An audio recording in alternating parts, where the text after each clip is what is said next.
नमस्कार। राज्य शिक्षा शोध एवं प्रशिक्षण परिषद बिहार पटना में आप सभी का स्वागत है। आज हम मांग और मांग का नियम इस टॉपिक पर चर्चा करेंगे। पिछली क्लास में हमने मांग क्या होती है इसके बारे में जाना। तो मांग क्या है, जल्दी से उसको अगर हम रिवाइज करते हैं, ठीक है। तो मांग है क्या है? बेसिकली मांग में 5 चीज़ें समाहित हैं या उसमें 5 चीज़ें शामिल होती हैं। सबसे पहला कि उस वस्तु को, जिस वस्तु की हम मांग कर रहे हैं, उस वस्तु को खरीदने की हमें इच्छा होनी चाहिए, ठीक है। पहली चीज़ ये। दूसरा, उस वस्तु को खरीदने के लिए हमारे पास पर्याप्त साधन होने चाहिए। तीसरा, उन संसाधनों को व्यय करने की तत्परता होनी चाहिए हमारे अंदर, हम रेडी हों, विलिंगनेस होनी चाहिए कि हम उस सामान को या उस वस्तु को हम खरीदना चाहते हैं। चौथी चीज़ है कि वो वस्तु हमें एक निश्चित कीमत पर बाज़ार में उपलब्ध होती है। और पांचवी चीज़ है एक निश्चित समय पर। तो इन एज अ होल अगर हम बात करें कि डिमांड है क्या, तो एक निश्चित समय पर, ठीक है, एक निश्चित समय पर, एक निश्चित कीमत पर उपभोक्ता द्वारा मांगी जाने वाली, आवश्यकता के अनुसार मांगी जाने वाली वस्तु की मात्रा को मांग कहते हैं, जिसके लिए वो व्यय करने के लिए तत्पर है या उस वस्तु को खरीदने के लिए रेडी है। तो ये था मांग। इसके बाद हमने लास्ट क्लास में मांग फलन या डिमांड फंक्शन के बारे में जाना था। तो जो मांग फलन है ये 2 तरीके का था, व्यक्तिगत मांग फलन और बाजार मांग फलन। और इन बाजार फलनों पर किन किन चीज़ों का प्रभाव पड़ता है या मांग किन किन घटकों से प्रभावित होती है, वो भी हमने पिछले अध्याय में, पिछले क्लास में पढ़ा। उसके बाद हमने मांग अनुसूची या डिमांड शेड्यूल के बारे में डिटेल में जाना। तो मांग शेड्यूल भी 2 तरीके के थे हमारे, व्यक्तिगत मांग अनुसूची और दूसरा था बाजार मांग अनुसूची। तो पिछले क्लास में हमने इन सब के बारे में डिटेल में जाना। अब हम आगे बढ़ते हैं कि डिमांड के टाइप्स क्या हैं, है ना, या मांग जो है वो कितने प्रकार की होती है। तो सबसे पहले हम बात करेंगे मांग के प्रकार की। मांग के प्रकार।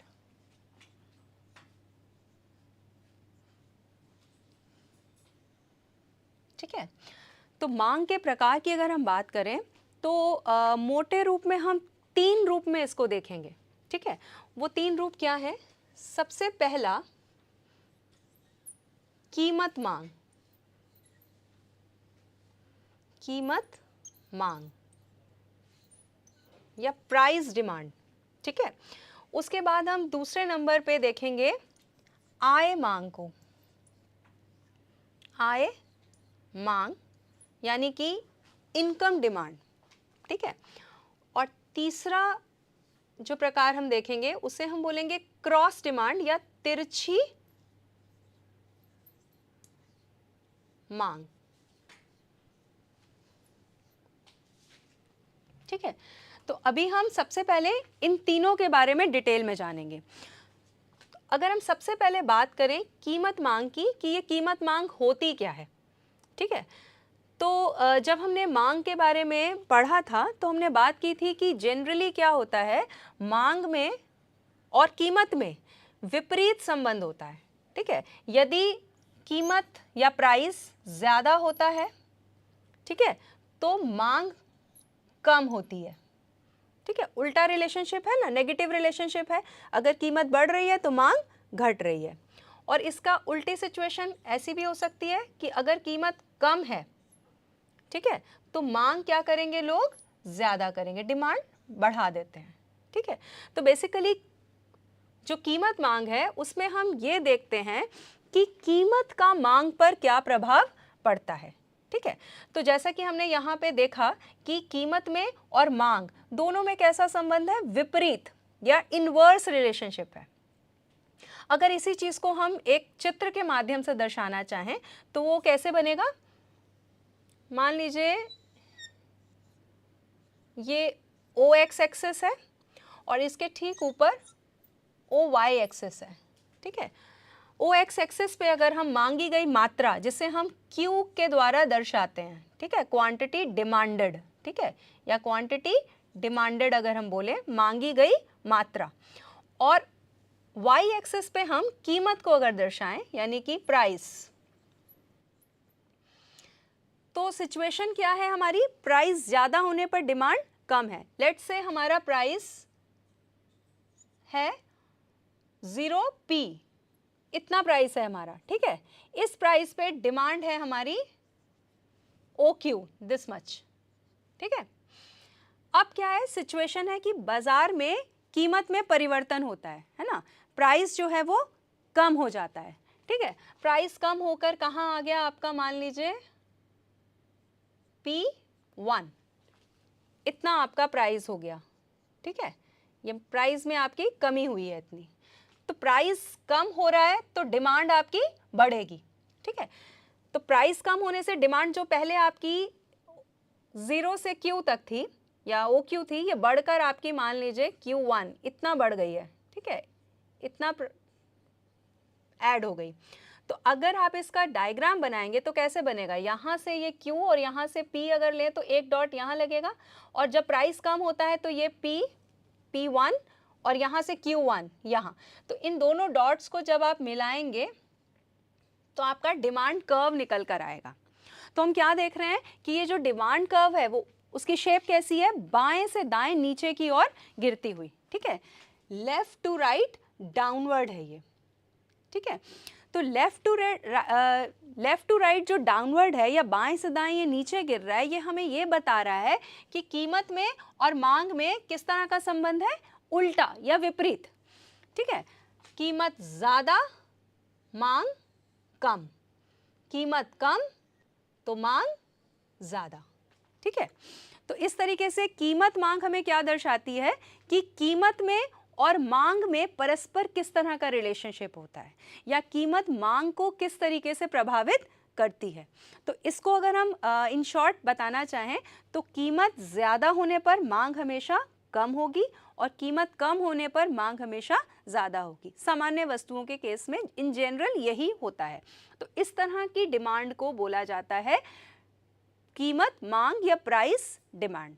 तो आई होप आपको कीमत मांग अच्छे से समझ में आ गई होगी। अब हम नेक्स्ट डिमांड पे बढ़ते हैं जो है आय मांग, यानी कि आय का मांग पर क्या प्रभाव पड़ता है, ठीक है। इसको समझने के लिए भी हम एक चित्र की सहायता से इसको समझेंगे। कीमत मांग को समझने के बाद अब हम बात करेंगे आय मांग की, कि ये आय मांग होता क्या है।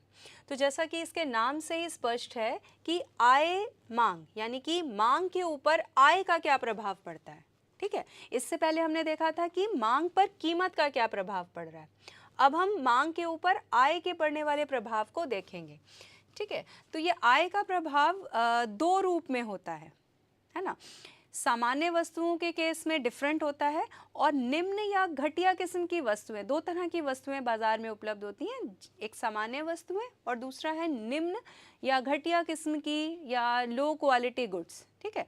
तो इन दोनों वस्तुओं के केस में आय मांग प्रभाव जो है वो अलग अलग होता है। तो सबसे पहले हम सामान्य वस्तुओं के केस में देखेंगे, ठीक है। तो जो हमारी सामान्य वस्तुएं होती हैं, सामान्य वस्तुएं यानी कि नॉर्मल गुड्स, इसके केस में जो आय प्रभाव होता है वो धनात्मक होता है। धनात्मक यानी पॉजिटिव। जैसे जैसे आय ज़्यादा होगी हम सामान्य वस्तुओं की मांग ज़्यादा करेंगे, और यदि हमारी आय कम होगी तो हम वस्तुओं की मांग भी कम करेंगे, ठीक है।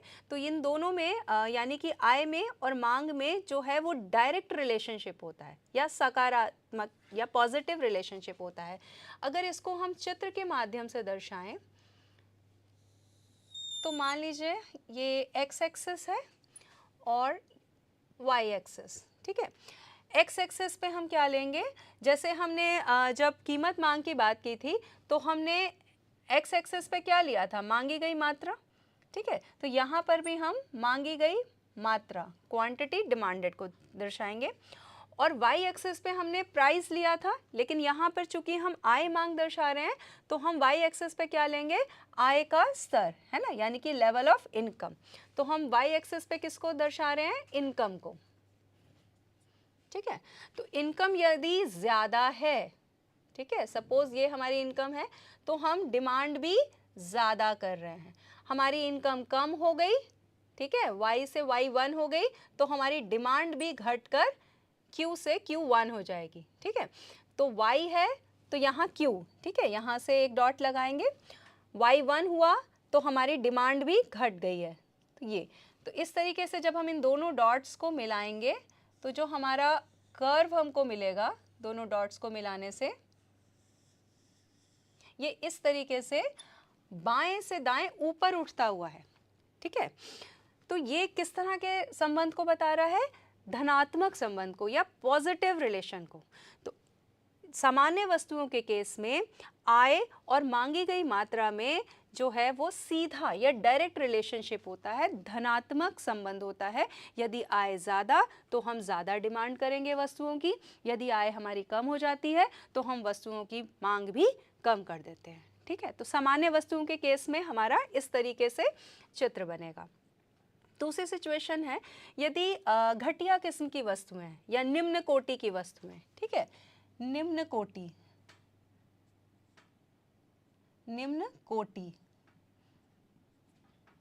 या घटिया किस्म, लो क्वालिटी जिसे हम बोल सकते हैं, ठीक है, घटिया किस्म की वस्तुएं हैं,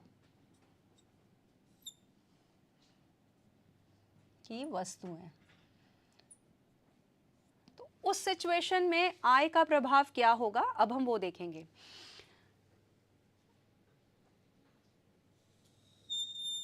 ठीक है, एक्स एक्सिस पर हम क्या दर्शाएंगे? मांगी गई मात्रा को, और वाई एक्सिस पे हम किसको दर्शाएंगे? इनकम को, ठीक है। अब सबसे पहले हम बात करते हैं कि घटिया किस्म की वस्तुएं क्या होती हैं, ठीक है। ऐसी वस्तुएं जो कि जिनकी क्वालिटी थोड़ी लो होती है, जैसे मोटा अनाज, ठीक है। तो जब लोगों के पास ज़्यादा इनकम आ जाती है तो हम क्या करते हैं, उस घटिया किस्म की वस्तुओं की जगह पर हम जो अच्छी हाई क्वालिटी गुड्स हैं उसके कंजम्पशन या उपभोग की तरफ शिफ्ट कर जाते हैं, ठीक है।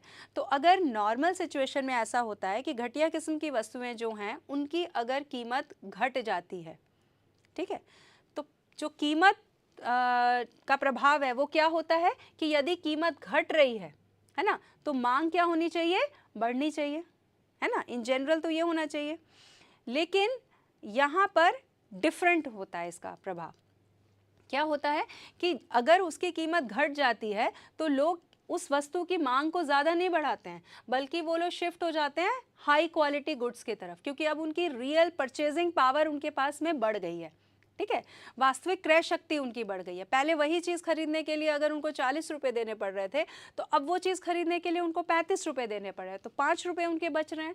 तो वो लोग ये सोचते हैं कि क्यों नहीं 5 रुपये और लगा के, है ना, मैं थोड़ी हाई क्वालिटी गुड को खरीदूं। तो जनरली क्या होता है, जो आपकी घटिया किस्म की जो वस्तुएं होती हैं उसमें क्या होता है आपका कि यदि इस तरह की वस्तुओं की जो मांग होती है, उस पे जो इनकम का जो प्रभाव पड़ता है वो क्या पड़ता है कि इस तरह की वस्तुओं में यदि आपकी इनकम ज़्यादा है तो आप क्या करते हैं, घटिया किस्म की वस्तुओं की मांग कम करते हैं, और अगर आपकी इनकम कम है तो आप घटिया किस्म की वस्तुओं की मांग ज़्यादा करते हैं, ठीक है। जैसे मान लीजिए आपकी इनकम जो है वो OY है, इनकम ज़्यादा है, ज़्यादा इनकम है तो आप क्या करेंगे, हाई क्वालिटी गुड्स का उपभोग ज़्यादा करेंगे, है ना, और घटिया किस्म की वस्तुओं का इस्तेमाल आप कम करेंगे। तो इस समय में आपकी जो मांग है वो कम होगी, ठीक है। अब क्या हुआ, आपकी इनकम कम हो जाती है, मान लीजिए ऐसी सिचुएशन आती है कि इनकम कम है, तो क्या होगा, घटिया किस्म की वस्तुएं जो हैं उसकी डिमांड हम ज़्यादा करने लगते हैं, ठीक है। तो वो जो है बढ़कर Q1 हो गया। तो जब आप डिमांड, इनकम आपकी ज़्यादा है तो आप उसकी डिमांड कम कर रहे हैं, यहाँ एक डॉट पुट हुआ, और जब आपकी इनकम कम है तो आपने डिमांड बढ़ा दी, क्योंकि आपकी इनकम कम है, अब आप खरीद नहीं सकते हैं हाई क्वालिटी ज़्यादा वस्तुएं क्योंकि वो महंगी हैं कंपैरेटिवली। तो ऐसे में जो इसका कर्व बनेगा वो कैसा बनेगा, डाउनवर्ड, ठीक है, बाएं से दाएं नीचे गिरता हुआ। तो ये घटिया किस्म की वस्तुओं के केस में होता है। ऐसा ही आपका अगर हम इसको कीमत मांग के साथ कोरिलेट करें तो एक रॉबर्ट गिफिन नाम के अर्थशास्त्री थे जिन्होंने गिफिन विरोधाभास दिया, ठीक है, उनके नाम पर ही इसको गिफन पैराडॉक्स या गिफन विरोधाभास कहा जाता है। उन्होंने कहा कि घटिया वस्तुओं की कीमत कम होने पर, जनरली क्या है कि कीमत अगर आपकी कम है, प्राइस डिमांड में हमने क्या देखा था कि अगर प्राइस कम हो रहा है तो डिमांड हमारी बढ़नी चाहिए, लेकिन ये कब होता है, जब सामान्य वस्तुएं हों। ठीक है, सामान्य वस्तुओं के केस में ऐसा होता है। ठीक है, सामान्य वस्तुओं के केस में आपकी प्राइस कम होने पर डिमांड निश्चित बढ़ेगी। लेकिन अगर इसके विपरीत घटिया किस्म की वस्तुएं हैं, ठीक है, तो क्या होगा, इसका उल्टा हो जाएगा, यानी कि प्राइस कम होने पर लोग इसकी डिमांड को बढ़ाएंगे नहीं, बल्कि इसकी डिमांड को और कम कर देंगे। ठीक है, तो इस पर घटिया किस्म की वस्तुओं के केस में ये वाला जो लॉ है, जिसे हम लॉ ऑफ डिमांड, आगे हम डिटेल में पढ़ेंगे, मांग का नियम। मांग का नियम यही बताता है कि कीमत और मांगी गई मात्रा में क्या संबंध है और कैसा संबंध है, और ये संबंध विपरीत होता है। ठीक है, तो ये संबंध जो है वो गिफन पैराडॉक्स में डिफरेंट हो जाता है। ठीक है, तो गिफन वस्तुएं या घटिया किस्म की वस्तुएं या लो क्वालिटी गुड्स के केस में मांग का नियम लागू नहीं होता है। ठीक है, तो इस तरीके से हमने दो कॉन्सेप्ट हमको क्लियर हो गए, एक तो कीमत मांग और दूसरा आय मांग। अब तीसरा कॉन्सेप्ट के बारे में हम पढ़ेंगे, जो है तिरछी मांग। अब हम बात करेंगे तिरछी मांग या क्रॉस डिमांड की। ठीक है, इसको तिरछी मांग क्यों बोला जाता है, क्योंकि इसमें दो तरह की वस्तुओं के बारे में हम पढ़ेंगे, एक है स्थानापन्न वस्तुएं और दूसरा है पूरक वस्तुएं। ठीक है, तो तिरछी मांग का संबंध दो तरह की वस्तुओं से होता है, एक है स्थानापन्न वस्तुएं और दूसरा है आपका पूरक वस्तुएं।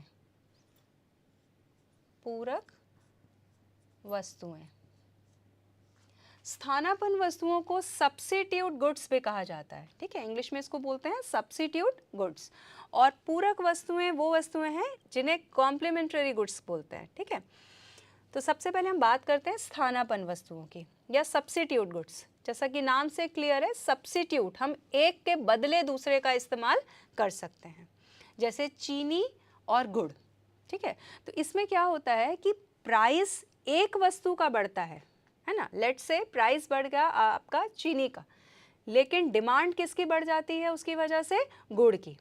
ठीक है, गुड़ की प्राइस में कोई चेंज नहीं आया, यानी गुड़ की कीमत ना तो घटी है और ना ही वो बढ़ी है, लेकिन आपका चेंज किस में आया, चीनी के। मतलब एक वस्तु की कीमत में परिवर्तन होने पर यदि दूसरी वस्तु यानी उसकी जो स्थानापन्न या सब्स्टिट्यूट गुड है उसकी डिमांड में अगर परिवर्तन आ जाता है तो उस तरह की मांग को हम आड़ी मांग या तिरछी मांग के नाम से जानते हैं। तो सबसे पहले हम सब्स्टिट्यूट गुड्स के केस में देखेंगे कि इसका प्रभाव कैसा पड़ता है। तो अगर हम एक डायग्राम बनाएं तो हम क्या देखेंगे, एक्स एक्सिस पे हमने क्या लिया, क्योंकि हमने आपसे बोला कि चीनी की कीमत में परिवर्तन हो रहा है। ठीक है, तो परिवर्तन किसकी कीमत में हुआ, चीनी की। ठीक है, यानी कि यहाँ पर हम ले रहे हैं चीनी की कीमत। ठीक है, price of sugar Y axis पर, और एक्स एक्सिस पे हम क्या ले रहे हैं, गुड़ की मांग। क्लियर है, दोनों जगह सेम चीज नहीं है, यहाँ चीनी और यहाँ पर गुड़।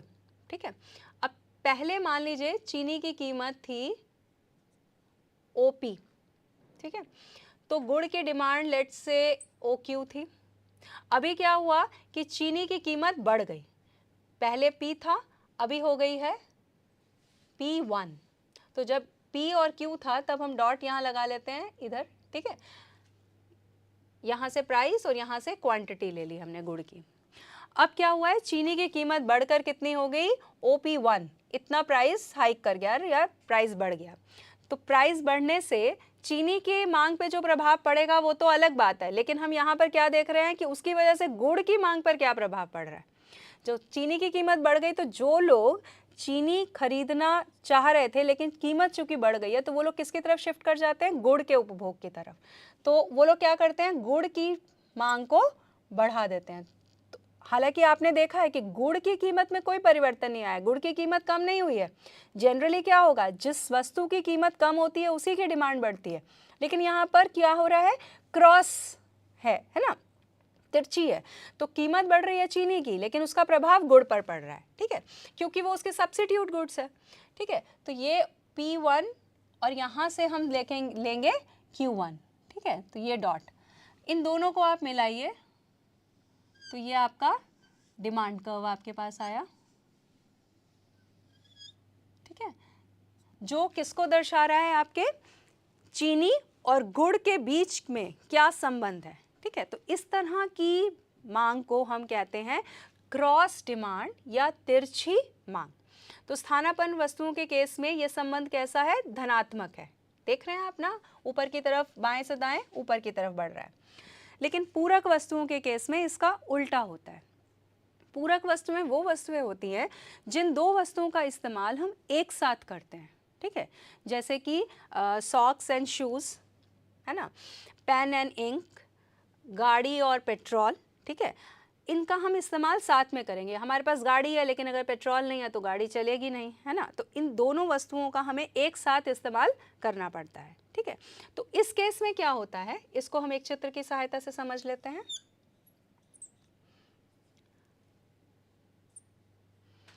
इसमें भी हम वही चीज़ करेंगे, जैसे यहाँ पे हमने चीनी और गुड़ लिया था, है ना, दोनों सब्स्टिट्यूट गुड्स हैं। अब यहाँ पे हम दो कॉम्प्लीमेंट्री गुड्स की बात करेंगे। मान लीजिए हम कार और पेट्रोल ले लेते हैं, ठीक है। तो एक तरफ हम पेट्रोल की कीमत दर्शाएंगे और दूसरी तरफ हम कार की मांग को दर्शाएंगे। तो यहाँ पे हमने ले लिया पेट्रोल की कीमत, ठीक है, पेट्रोल की कीमत या price of petrol Y axis पे, और एक्स एक्सिस पे हम क्या ले रहे हैं, कार की मांग, कार की मांग। तो इन दोनों के बीच में क्या रिलेशन है वो हम देखेंगे। पेट्रोल की कीमत मान लीजिए पहले थी ओपी इतना, ठीक है, और उसकी वजह से कार की डिमांड लेट से OQ इतना थी, ठीक है, प्राइस इतना था और डिमांड इतनी थी। तो यहाँ पर हम एक डॉट लगा लेते हैं, यहाँ से प्राइस और इधर से क्वांटिटी डिमांडेड, ठीक है।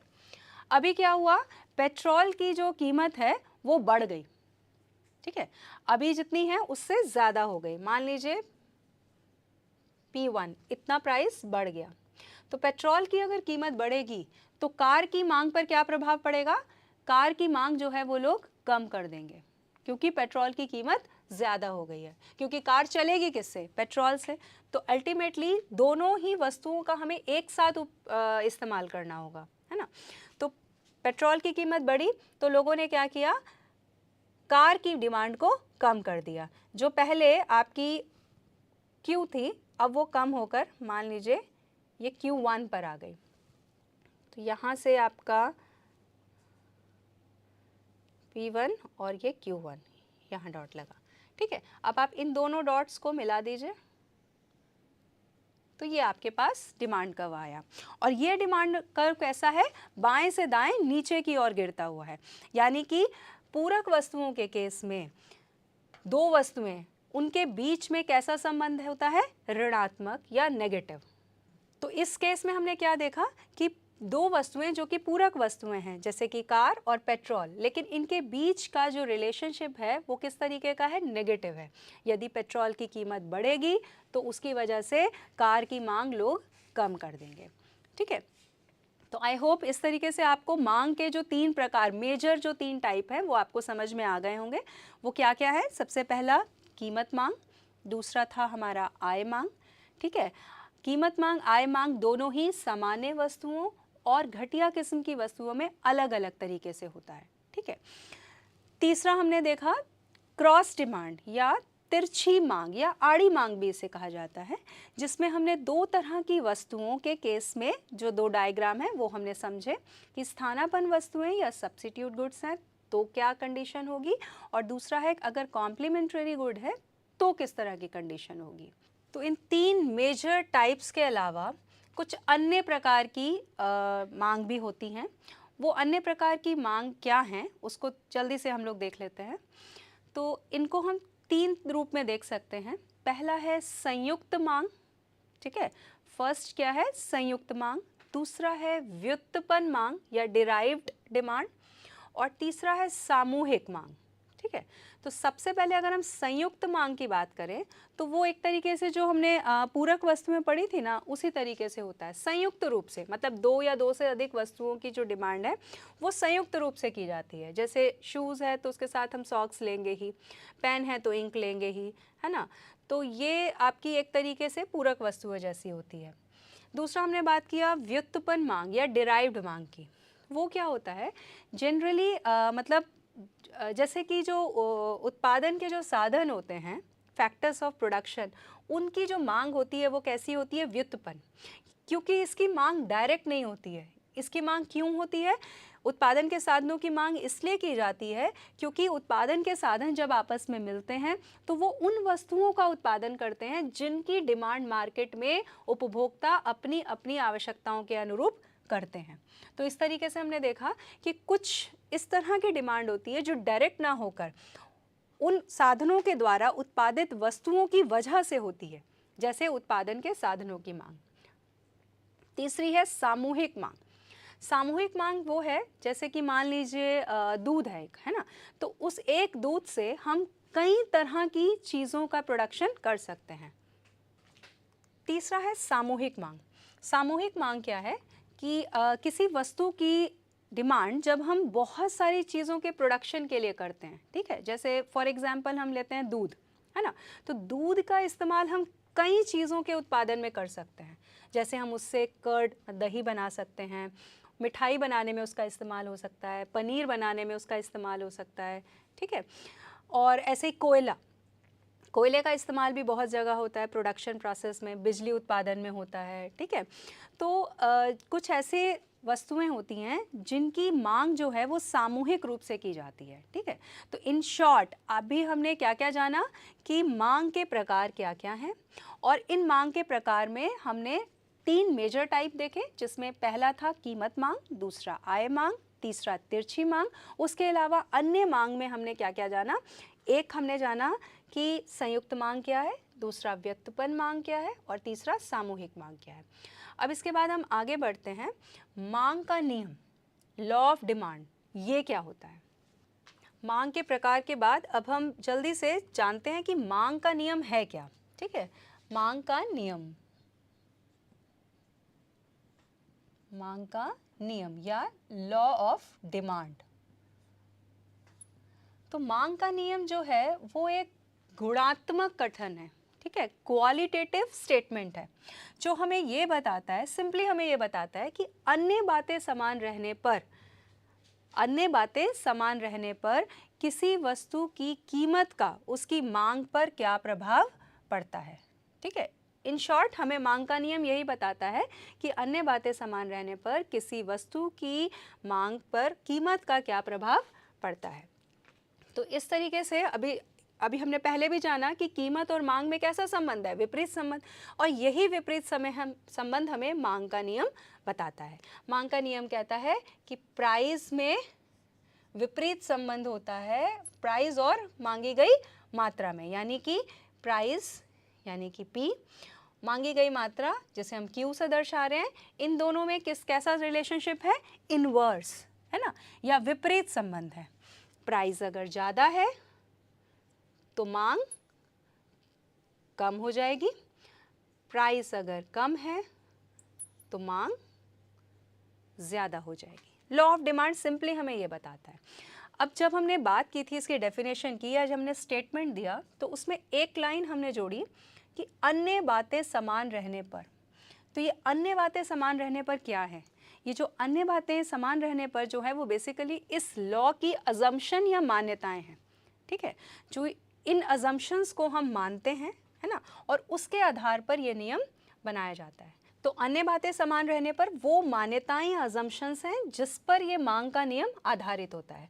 तो बच्चों, हम अगली क्लास में इस मांग के नियम को डिटेल में जानेंगे, इसकी मान्यताओं के बारे में जानेंगे और मांग वक्र कैसा होता है, उस पर किन किन बातों का प्रभाव पड़ता है, उसके अपवाद क्या है, इसके बारे में हम डिटेल में चर्चा करेंगे। तब तक आप बने रहें। Thank you.